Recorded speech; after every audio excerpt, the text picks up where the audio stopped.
안녕하세요. 다시 또 만나게 됐습니다. 오늘은 이제 우리 소크라테스는 누구인가부터 좀 집중적으로 하겠습니다.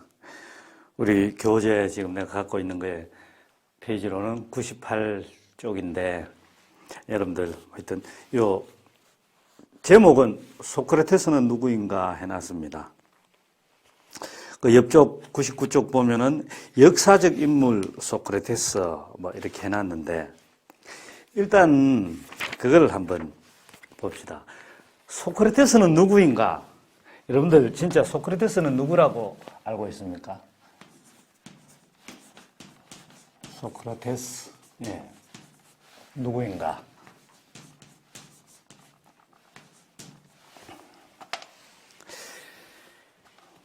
그 소크라테스가 했다고 하는 말, 너 자신을 알라. 그건 델포이 신전에 그죠? 그 벽에 적혀 있는 경구를 소크라테스가 인용했다는 말은 이미 이제 이야기를 했고, 근데 가만히 보면은 여러분들 아주 중요한 게 있습니다. 소크라테스는 본인이 어떤 글을 남긴 게 없습니다. 그런데 어떻게 소크라테스를 우리는 아느냐, 소크라테스의 정신을 아느냐, 소크라테스의 사상을 아느냐. 그건 소크라테스의 제자인 플라톤이 책을 굉장히 많이 썼는데, 플라톤이 말하자면은 썼는 책 속에 자기 스승님인 소크라테스를 소개하고 있습니다. 소크라테스의 사상을. 근데 지금 여러분들이 알아야 할 거는 이 책에 안 나오지만은 내가 이제 당연히 안 나오는 거 여러 가지 이야기를 하잖아요. 그죠? 근데 소크라테스를 보통 이렇게 알고 있습니다. 세계 4대 성인 가운데 한 사람이다.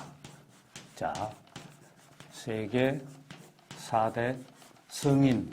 성인 할 때는 성스러울 성자입니다. 근데 세계 4대 성인 누구누구, 일단 플라톤 이름은 잠시 지우겠습니다. 소크라테스가 있고, 석가, 그리고 공자, 예수, 뭐 전부 님자 안 붙였으니까 그냥 이렇게 이야기를 하겠습니다. 연도별로 이제 제일 뒤에기 때문에 이렇게 적었는데, 이 세계 4대 성인이라고 하는 사람, 이 사람들의 공통점이 있습니다. 여러분들이 이걸 우선 알아야 되는데, 우리 이 공부를 하면서, 만일 친구들끼리 농담하고, 넌센스 퀴즈 등등 한다면은, 세계 4대 성인의 공통점이 뭐냐, 그러면 남자, 그러고 이렇게 할 수 있겠지만, 지금 이야기는 그게 아니라, 이 세계 4대 성인이라고 하는 이 사람들은 본인들이 남긴 직접, 그러니까 본인들의 사상을 담아놓은 책을 본인들이 직접 썼느냐? 그게 아닙니다. 자, 봅시다. 성경, 예수님이 썼습니까? 노노, 공자 그러면은 예수님은 이제 그 성경으로 대표되고, 공자는 논으로 대표되고, 석가는 불교 경전, 불경으로, 성경, 불경 그러는 것처럼 불경으로 대표됩니다. 소크라테스의 사상이 담겨 있는 책들, 여러 가지, 플라톤이 썼는지 여러 가지 책들이 있기 때문에, 그거는 책들 제목이 각각 다 달라서 그런데, 이 사람들이 직접 썼느냐? 그게 아닙니다. 그런데 어떻게 해서 우리는 세계 4대 성인이라고 하느냐 하는 점을 분명히 짚어야 되겠죠. 자, 보면, 그러면은, 이제 소크라테스에 대해서는 그 방금 이야기했죠. 자기 제자인 플라톤이 책을 많이 쓰면서 자기 책 속에 플라톤이 자기 책 속에 스승님을 소개가 아니라 스승님의 사상을 쭉 기록을 하다 보니까 물론 그 안에는 소크라테스와 같이 이제 소크라테스의 친구라고 할 수 있는 사람들의 대화, 말의 내용도 같이 적혀 있습니다만은 석가 불경 같은 경우에는 석가모니 부처님이 돌아가시고, 즉 열반, 불교에서는 열반이라 그러잖아요. 사후 죽고 난 다음에 사후 한 100년쯤이 지나서 제자들이 모여서 경전을 결집을 한다. 표현을 그렇게 합니다. 그 이제 용어로서. 그러니까 쭉 말하자면은 그 제자들이 석가모니 부처님의 제자들이 그동안에 자기 스승님이 말씀하시고 또 행동하신 여러 가지 것들을 기록을 해놨다가 혹은 기억을 해놨다가 그걸 한 곳에 경전으로 펴내는 작업을 했는 게 경전 결집이라고 합니다. 공자의 논어 같은 경우에도 물론 공자님 같은 경우에는 이제 논어가 아닌 다른 책들은 주역이라든지 다른 것들은 책을 쓴 것도 있습니다. 그러니까 그 주역을 직접 썼다가 아니라 거기에 공자가 이제 자신의 생각을 담아서 주석을 붙이고 했는 그런 것들은 있거든요.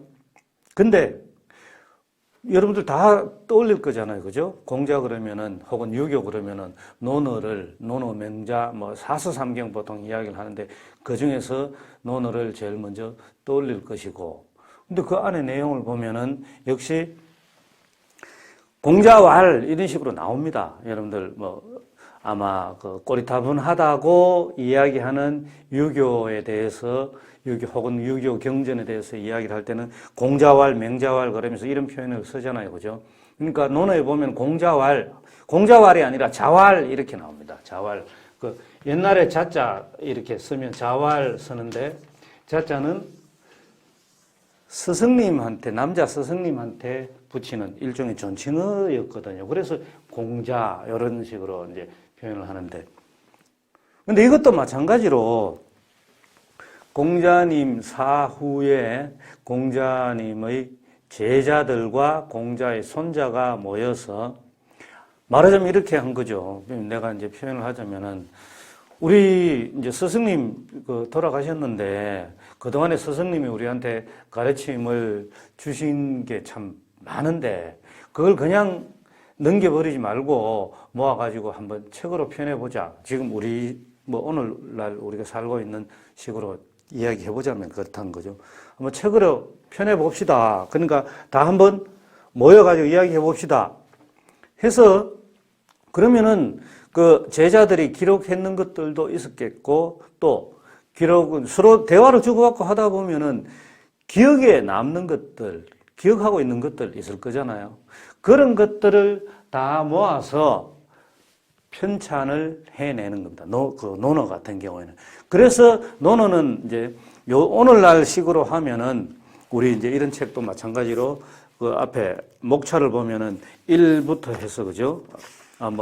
숫자는 없습니다. 이거는 보면은 맨 앞에 나오는 게 에덴 동산, 마술사의 모작하고 제목이 각 장의 제목이 붙어 있는 것처럼 논어도 그 제목이 있습니다. 1장 같은 경우에는 학이편, 그러니까 배움이라는 편, 뜻풀이를 하면 그래 되죠. 그리고 그 밑으로 내려가면은 제자들의 이름이 각 장의 제목으로 쭉 나옵니다.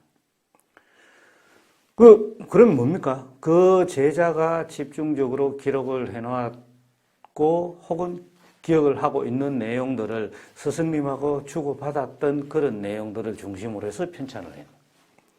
그럼 예수님 성경 같은 경우에, 신약 성경 같은 경우에 어떻습니까? 사도들이 많이 나오죠. 사도가 바로 예수님의 제자들이죠. 역시 그 제자들이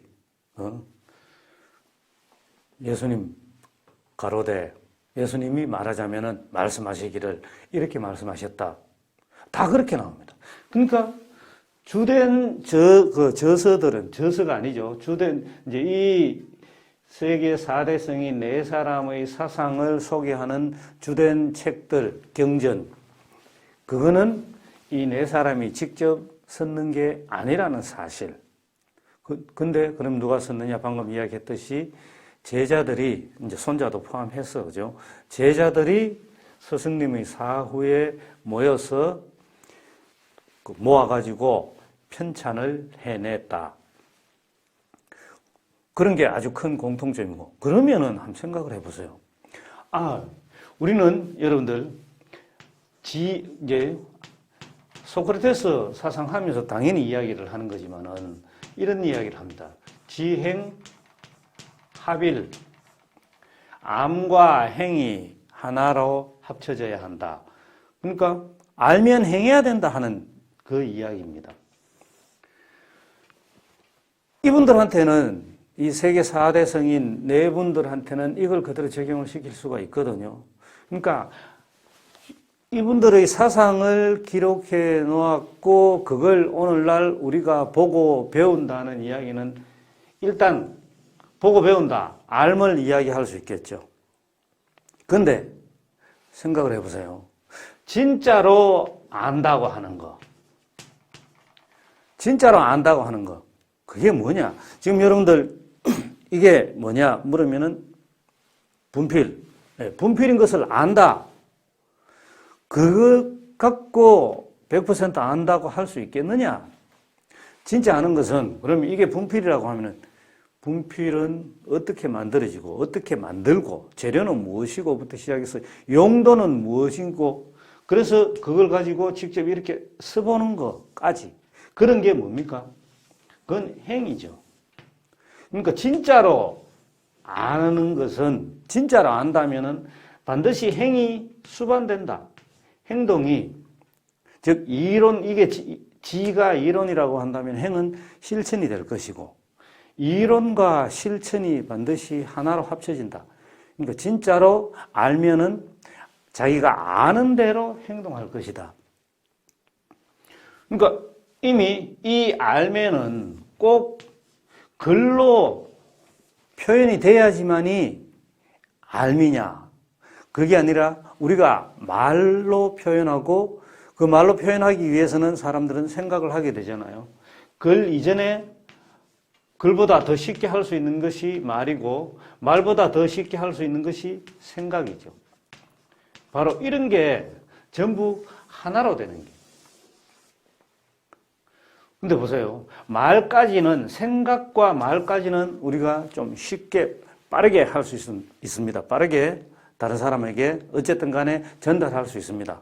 소피스트가 이야기했던 전달해도 뭐 이해할 수 없다, 그런 이야기들 지금 그것도 생각할 수가 있지만은, 어쨌든 우리가 일상적으로 보면은 지금 여러분들한테 이해시키기 위해서니까, 그죠? 일상적으로 보면은 우리가 생각하는 바를 말로 표현하는 것까지는 어렵지 않게 할 수 있는데, 뭐 예를 들면 친구들하고 대화를 할 때도 자기 생각을 말로 표현하는데, 그걸 말로 표현함과 동시에 글로 적으려면 시간이 굉장히 오래 걸리잖아요. 아무리 키보드를 빨리 두드리고 한다 하더라도 육체적인 노동도 들어가야 되고, 그러니까 글까지는 못 적고 생각을 말로 표현을 하는데, 그럼 글까지 왜 못 적었을까? 글 적는 데는 시간이 많이 걸리겠죠. 물론 지금 내가 지금 이렇게 이야기하는 것은 나의 해석입니다. 다른 어디에 이런 게 실려 있고 해서 다른 사람이 이런 의견을 나타내고 했는 걸 내가 여러분들한테 전달하는 게 아닙니다. 지금 내가 해석하는 겁니다. 그러니까 글로 쓰기에는, 글 쓰고 있기에는 시간이 너무 아깝다. 왜? 시간이 왜 아깝느냐? 이 네 분들이 아는 바를 행하기도 해야 되는 거예요. 그래야 진짜 백이 아는 거니까. 가짜로 아는 게 아니니까. 그러니까 실천을 행하기에도 시간이 모자랄 정도였다. 이 네 분들은. 근데 어떻게 글 쓴다고, 말로 전달을 했는데 그걸 또 글로 쓴다고 가만히 앉아서 시간을 보낼 수 있겠느냐. 그렇게 글 쓴다고 시간을 보내는 게 시간을 헛되이 보내는 걸로 얼마든지 생각할 수 있었겠죠. 그리고 여러분들 이 네 분 가운데 한 사람, 뭐 대표적으로 예수님 같은 경우에도 얼마나 많은 실천을 했습니까? 다른 분들도 마찬가지로 늘 실천을 했거든요. 본인들이 아는 게 있으면은 그 아는 만큼 이 실천을 늘 했습니다. 그래서 한마디로 이야기하면 그렇습니다. 네 분들이 대중들에게, 제자를 포함해서 대중들에게 가르침을 행하기는 했는데, 그거는 말로, 생각을 말로 표현하면서 가르침을 행하기는 했는데, 글로까지 쓰려고 하니까 실천하기에도 시간이 모자라서 글 쓰는 시간이 아까웠다. 그래서 글을 직접 남기지는 않았다. 본인들의 사상을 직접 제일 핵심적인 사상을 담았는 그런 책을 글로 남기진 않았다. 우리는 얼마든지 이렇게 해석할 수가 있는 겁니다. 그러니까, 자, 이제 지우고 어차피 지금 소크라테스 이야기를 해야 되니까, 그죠? 생각해보면은, 말로만 앞세우지 마라. 행으로 한번 보여봐라 하는 것들 우리는 늘 생각해야 할 겁니다. 이런 게 이제, 여기 99쪽에도 나오지만은 역사적 인물로서 예수 그리스도, 지금 이 서양 사람이 썼는 책이니까 더더욱 예수님을 이야기를 하겠죠. 그리고 역사적 인물 소크라테스, 이런 걸로 한번 생각해 볼 수 있을 겁니다. 그리고 이제 그 다음 쪽, 100쪽 넘겨보면은 이 문답법이 나옵니다. 문답법이 나오는데 대표적으로 소크라테스의 사상, 문답법 그러면은 삼파술이라고 이야기를 하거든요. 삼파술. 지금, 그러면 문답법인데 왜 삼파술이라 그러느냐. 삼파술은, 삼파가 뭔가 하면은,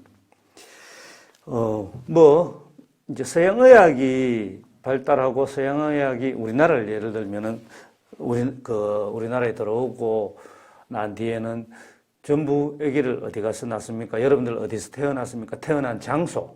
그러면은 진짜 거의 100% 산부인과 병원에 가서 태어나잖아. 그죠? 병원에 가서 아기를 낳습니다. 산모가.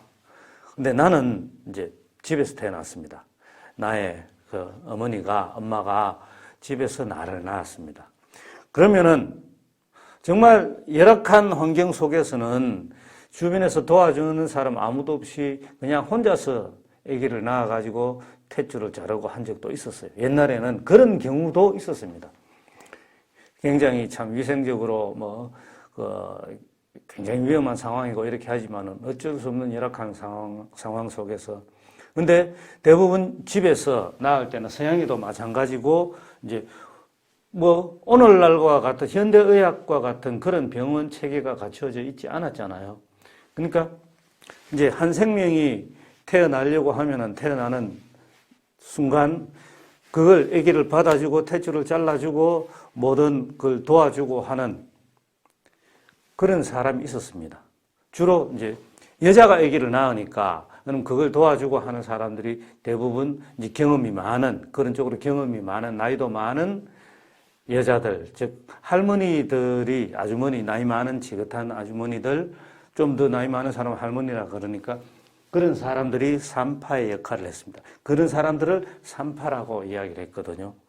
그러니까 이걸 이제 소크라테스에 비유를 하자면은 이 산파술은 그러면은 진리를 탄생하게 하는데 도움을 주는 사람, 그 사람을 산파라고 한다면은 진리를 말하게 하는, 진리를 탄생하게 하는 기술, 방법, 이렇게 이야기할 수 있겠죠. 그 방법으로서 소크라테스가 사용했던 게 바로 문답법입니다. 문답. 문은 말 그대로 묻고 답하는 거죠. 묻고 답하는 게 완전히 딱딱한 분위기 속에서가 아니라 소크라테스의 이제 플라톤이 써놨는 소크라테스의 댐데미를 보면은 딱딱한 속에서 윗사람과 아랫사람 이런 의미보다는 서로 주고받는. 여러분들도 내가 이제 여러분들한테 이야기를 하고 했지만은 사람은 난 지금 이렇게 영상 촬영한다고 혼자서 계속해서 강의를 할 수밖에 없는 게 되는데 수업 시간일 것 같으면 어떻게 되겠습니까? 묻고 대답하고, 그러니까 내가 물으면 여러분들이 대답을 하고 여러분들이 또 물으면 내가 대답을 하고 주고받고 하는 게 있어야 되겠죠. 근데 주고받고 하는 게 똑같은 말만 계속해서 동일한 말만 계속해서 되풀이하는 게 아니겠죠. 그죠? 어떤 식으로 그 주제가 무엇이든지 간에 계속해서 짧게 짧게 자신의 생각을 아주 길게 만년체로 하는 게 아니라, 그죠? 간결하면서도 핵심만 짚어서 그 핵심을 주고받고 하다 보면은 1이라는 것에서 출발을 해서, 처음에 시작했는 주제가 1이라는 것에서 출발을 해서 1, 2, 3, 10, 그죠? 20 쭉 해서 그냥 뭐 예를 들기 좋게 100까지 이제 해보면 여기서부터 출발해서 100까지 이렇게 100이라는 것에까지 나아갈 수가 있는 겁니다. 그러니까 이 안에서 한 사람이 일방적으로 그냥 이야기만 해가지고 자기가 알고 있는, 이제 머릿속으로 알고 있는 바를 그냥 털어내놓을 수도 있지만은 주고받고 하는 것 속에서 하면 어떻게 되겠습니까? 내가 처음에 여러분들한테 묻는다고 하더라도, 이건 이제 소크라테스의 비유를 해가지고 생각을 해보면 됩니다. 소크라테스가 제자들하고 아테네에 있는 청년들을 모아놓고 주고받고 하는 것들을 생각을 해볼 수 있는 겁니다. 그럼 던지면은 소크라테스, 이제 대답 속에서 소크라테스도, 나도 여러분들한테 던지면은 여러분들이 하는 대답 속에서 내가 미처 생각하지 못했던 내용들, 소크라테스도 마찬가지로 자기가 미처 생각해보지 못했던 내용들을 질문을 받는 사람이 대답을 하면서 얼마든지 할 수가 있겠죠.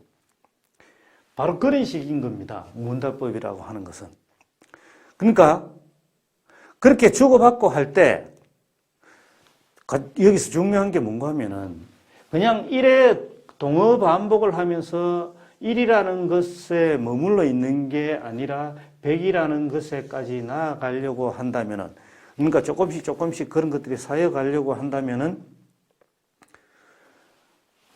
미처 생각하지 못한 대답을 듣는다 그랬잖아요. 그죠?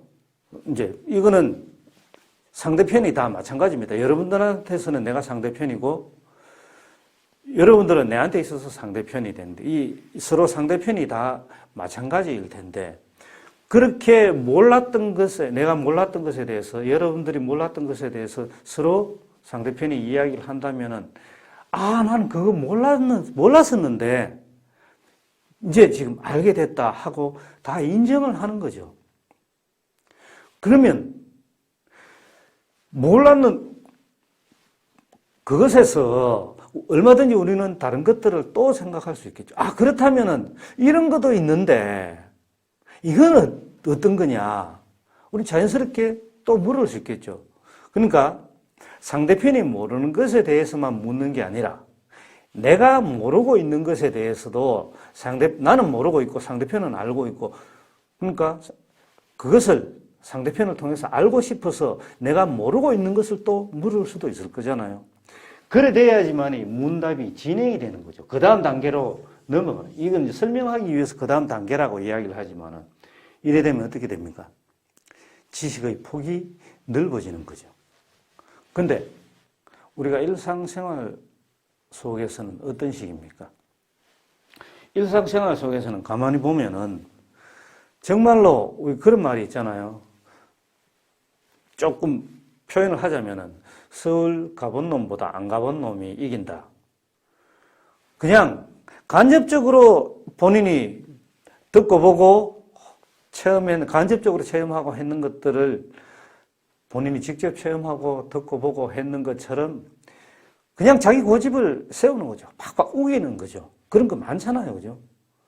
그러니까 당장 당사자가 직접 체험하고 보고 듣고 경험하고 했는 것들을 이야기를 하는데도 그렇게 하지 않는 사람이 도대체가 안 믿는 거죠. 일상생활 속에서 굉장히 많잖아요. 그럼 그런 사람하고 대화를 하고 싶습니까? 안 하고 싶겠죠. 그게 우리가 평범한 사람들이 살아가는 일상 속에서 굉장히 많이 접하고 있는 것들입니다. 그 태도를 소크라테스는 바로 없애라고 이야기를 하는 겁니다. 그러니까 그건 결국에는 아까 알지자를 썼지만 그죠? 지라고 했지만은 그건 결국에는 아는 바가 아닌데 아는 것. 더 이상 문답법이 진행될 수가 없겠죠. 그런 사람들이 있다는 것을 소크라테스가 부정하느냐? 절대 부정하지 않습니다. 우리도 부정할 수가 없잖아요. 주변에 보면 그런 사람 많아요. 당장 우리 자신도, 내 자신도 그럴지도 모르죠. 근데 인정할 줄 알아야 돼. 인정할 줄 안다는 것은 뭡니까? 내가 몰랐던 것을 알고 싶어서, 그러니까 상대편이 모르는 것을 문제를 내서 물을 수도 있지만 몰랐던 것을 알고 싶어서 그게 뭐냐라고 물을 수도 있는데 알량한 자존심으로 그걸 밝히고 싶지 않아서 그런 짓을, 그런 행위를 안 하거든요. 그러면 어떻게 됩니까? 여기에까지 진리를 탄생시키는 것에까지 나아갈 수가 없는 거죠. 그래서 이제 소크라테스는 아테네 청년들을 모아놓고서 이걸 자연스럽게 소크라테스 본인도 나도 모르는 게 많다. 나는 지금 아는 것을 이야기할 수는 있지만은 근데 내가 아는 게 이 세상 전체 100%를 다 아는 게 아니다 하는 것을 고백하면서 이야기를 하는 겁니다. 나도 마찬가지겠죠. 여러분들이 대면에서 내한테 뭔가를 질문을 한다 그러면 그 40명 학생이 있다면 40명 학생이 전부 다 한 사람씩 질문하면 내가 그 40개 질문 전부 다 알 수 있겠습니까?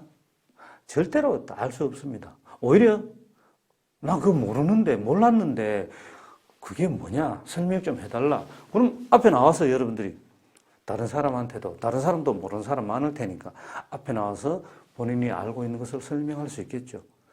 그러면은 그걸 들으면서 모르는 것을 또 하나 그 속에서 이것도 모르는데 그러니까 설명하는 거 들어보면은 모르는 게 또 나올 수 있잖아요. 그 모르는 거 또 묻는 거예요. 서로가 그렇게 모르는 것을 계속 물어가면은 모르는 것을 물어가고 그것에 대해서 아는 사람이 대답을 해주고 이렇게 하면 어떻게 됩니까? 이제 전부 다 아까 40명 예를 들었는데 40명이 몰랐던 것을 점점 몰랐던 것을 이렇게 없애가면서 그죠? 나중에는 다 알게 되겠죠. 그래야 100이라는 것에까지 나아갈 수가 있는 겁니다. 그러니까 우리는 몰랐던 것을 다 좀 알자. 그 이야기입니다. 바로 여기서 이제 이걸 이야기할 수 있죠. 다시 너 자신을 알라. 이 말은 방금 이야기했는 것, 그죠? 주고받고 하다 보면은 나는 모르는 게 없다고 생각했는데 문답을 주고받고 말하자면 대화를 하다 보니까 진짜 내가 모르는 게 많네. 이제 앞으로는 이제 그냥 평범한 그 대화처럼 표현을 해보자면 이제 앞으로는 함부로 내가 어디 가서 많이 알고 있다고 나서고 까불고 잘난 척하고 안 해야 되겠다. 모르는 것을 진짜 제대로 알기 위해서 많이 겸손해지고 오히려 모른다고 고백해야 내가 모르는 것을 진짜 이제 더 이상 모르는 게 아니라 확실하게 알게 되겠구나. 그런 내 자신을 깨달아라 하는 이야기입니다. 너 자신을 알라 하는 이 이야기가. 지금 이제 넘어가 보면은 문답법이 이제 요런 식으로 설명할 수 있는데 이 책 속에 보면은 소크라테스 그러면은 진짜 소크라테스가 무조건 아는 게 하나도 없다 그런 식이었을까요? 그거는 아닐 거잖아요, 그죠? 그러니까 여러분들이 이제 제대로 이해를 해야 될 거고. 자, 그렇다면은 이제 책 100쪽 밑에서 한 7줄, 8줄 정도 되는데 돼 있는 내용 한번 읽어보겠습니다. 자신의 내면에서 생긴 인식만이 참된 통찰력이다. 자신이 임신을 해야 제 아이를 얻을 수 있듯이 우리도 자신의 이성을 발휘할 경우에는 철학적 진리를 통찰할 수 있다. 사람이 이성적이 되면 자신의 내면에서 무엇인가를 끌어낼 수 있다는 말이다. 자, 여기서 이제 첫 문장 다시 봅시다. 자신의 내면에서 생긴 인식만이 참된 통찰력이다. 요거 이제 소크라테스는 궁극적으로 이런 식으로 돼야 된다 그러는데 그 바탕은 이성이라고 이야기를 했는데 여러분들이 기억을 해야 할 게 내가 지난 시간에 우리가 인식이라고 하면 무엇이냐 책을 예를 들어서 이야기를 했잖아요. 그죠? 앞면, 뒷면, 옆면 그리고 이 책의 재료 안에 내용. 근데 앞면은 뒷면이 아니고 뒷면은 옆면이 아니고 옆면은 내용이 아니고 내용은 또 이 책의 재료가 아니고 등등. 근데 앞면, 뒷면, 옆면, 내용, 재료 전부 우리 머릿속에 들어간다. 머릿속에 들어가서 판단작용을 거쳐서 개념화되어서 나온다. 그럼 머릿속에 지금 이렇게 해서 보고 있으면 여러분들은 책의 뒷면을 보고 있지만 나는 앞면을 보고 있단 말입니다. 그죠? 한 면만 봐서는 이게 무엇인지를 분명하게 알 수 없다. 그러니까 통찰, 꿰뚫어 본다. 앞면을 보면서 뒷면까지 보고 있는 것처럼 꿰뚫어 볼 수 있다. 또 뭡니까? 뚫어보는 거니까 내용까지도 재료까지도 꿰뚫어 본다. 그게 어디에 있느냐? 바로 우리 내면, 그 내면의 바탕이 되는 것에는 뭐냐? 이성이다. 지금 그런 이야기인 겁니다. 자, 그리고 옆으로 이제 넘어가서 보면 신의 목소리라고 해놨습니다. 그 신의 목소리라고 해놨는 맨 밑에서 두 번째 줄 보면은 이래 해놨습니다. 기원전 399년 소크라테스는 젊은이를 망치고 신을 인정하지 않는다는 이유로 고소당했다 해놨습니다. 고소당해서 어떻게 됐느냐. 500명의 배심원으로 구성된 법정에서 간신히 반수가 넘는 배심원이 소크라테스에게 유죄 판결을 내렸다. 그리고 그렇긴 해도 그에게 사면을 청할 수 있는 권리가 있었다. 더 나아가 아테네를 떠나 망명하겠다는 의사를 표시할 경우에는 자신의 생명을 건질 수 있었다. 즉 소크라테스는 여기 방금 읽었는 것처럼 젊은이를 망치고 신을 인정하지 않는다는 이유로 고소당했다. 고소당해서 그 당시 권력자들에게 말하자면 고소당해서 사형 판결을 받습니다. 배심원들 절반이 약간 넘는 인원이 유죄 판결을 내렸다 그랬잖아요. 그러면서 사형 선고를 받습니다. 나중에 독약을 먹게 되는데 젊은이를 망친다. 그죠? 왜 젊은이를 망칠까? 여러분들 신을 인정하지 않고 지금 왜 그럴까요? 지금 문답법 한번 생각을 해보세요. 이거는 소크라테스가 살았던 이 당시에 100%의 권력자 100%라고 이야기하기는 곤란합니다만은 안 그런 권력자들도 혹은 정치인들도 있으니까. 근데 여러 시대를 걸쳐서 소크라테스 당시에도 그렇고 오늘날 다른 나라들도 그렇고 우리나라도 그렇고 정치를 중심으로 하고 있는 권력자들 보면은 그들은 진실을 이야기하면은 굉장히 싫어한다. 우리 현실에서 직접 볼 수가 있는 거죠. 스스로 진실을 감추고 있는 것들이 얼마나 많으냐. 우리나라 같은 경우에 청와대 기록물 같은 거 한번 보세요.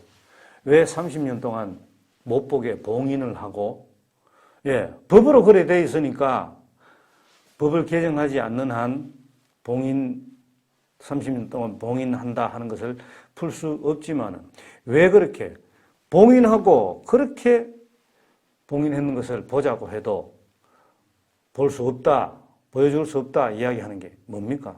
그 안에 뭐가 들어있길래? 보여주지 않으니까 우리는 더 궁금해하죠. 사람들은.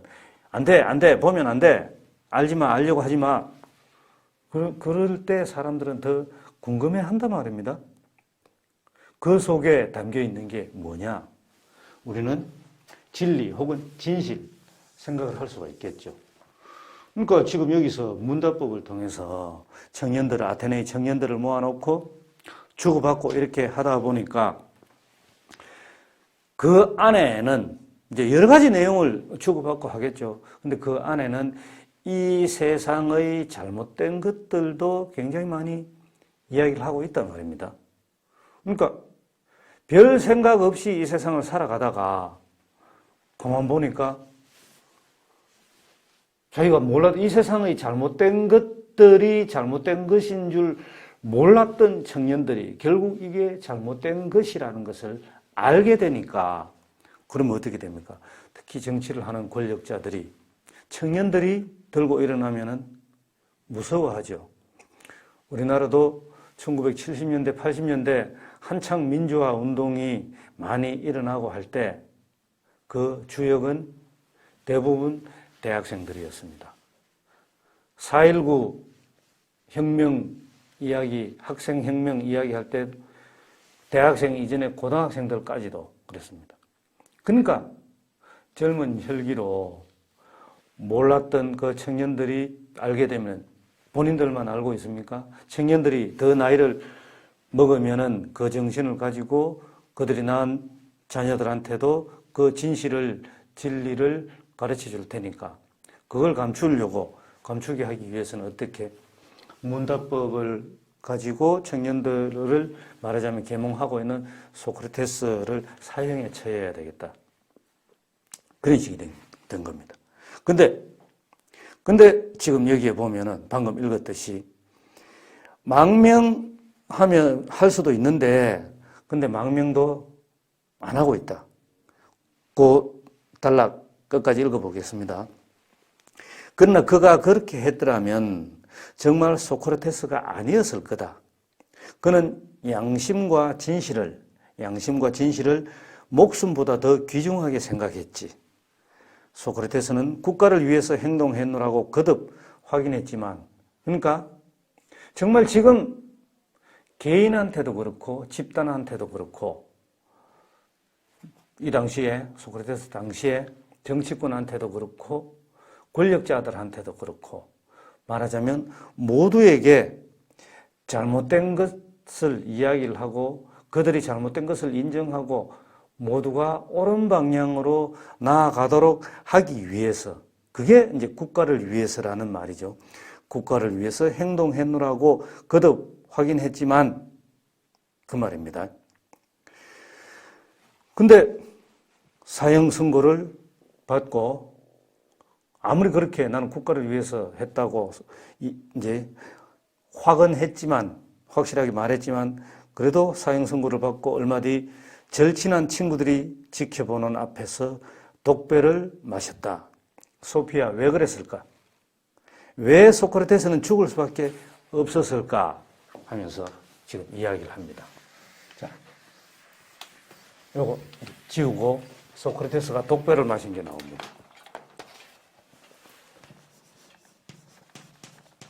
독배를 마시고 사형을 당합니다. 예, 소크라테스는 왜 죽을 수밖에 없었을까? 어리석은 사람들은 그리고 특히 많은 것을 가지고 있는 사람들은 그 가지고 있는 게 권력뿐만 아니고 부도 그렇고 그죠? 여러 가지 것들 많은 것을 가지고 있는 사람들은 자기가 가지고 있는 것을 잃을까 봐 근데 그 가지고 있는 게 진실이 아니라 거짓의 바탕을 두고 자기가 가지게 된 것들이 굉장히 많으니까 그것을 잃을까 봐 걱정이 되어서 진실을 이야기하는 사람, 진리를 이야기하는 사람, 그 사람을 없애고자 하는 거기에 그 사람이 누구냐? 이 당시에는 소크라테스였다. 근데 여기 방금 봤듯이 망명을 하면은 살 수도 있었다. 사면을 받을 수도 있었다. 근데 그렇게 하지 않았다. 그건 왜냐하면은 왜 소피아 왜 그랬을까? 왜 소크라테스는 그렇게 죽었을까? 하는 말 속에 나오죠.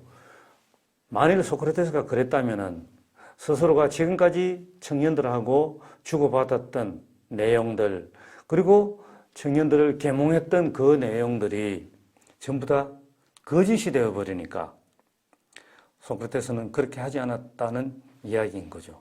그러면 보통 독배를 마시고 사형을 당했을 때 하는 이야기가 소크라테스가 이제 했다는 말, 그죠? 악법도 법이다. 요 말을 많이 인용을 합니다. 소크라테스도 인정을 했다. 악법이라도 법으로 정해진 거라면은 누구든지 지켜야 한다. 이걸 악용하는 사람들도 굉장히 많습니다. 그리고 독배를 마시고 친구들하고 플라톤 제자가 지켜보는 앞에서 독배를 마시고 소크라테스는 죽거든요. 소크라테스의 플라톤이 썼는 책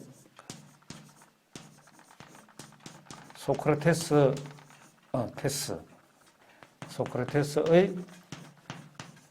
변명 혹은 변명하면은 아주 구차하게 보이잖아요. 사실은 변명이 아니라 변론이라고요. 소크라테스의 변론이라고 하는 이 책을 보면은 이제 그런 과정들이 쭉 나옵니다.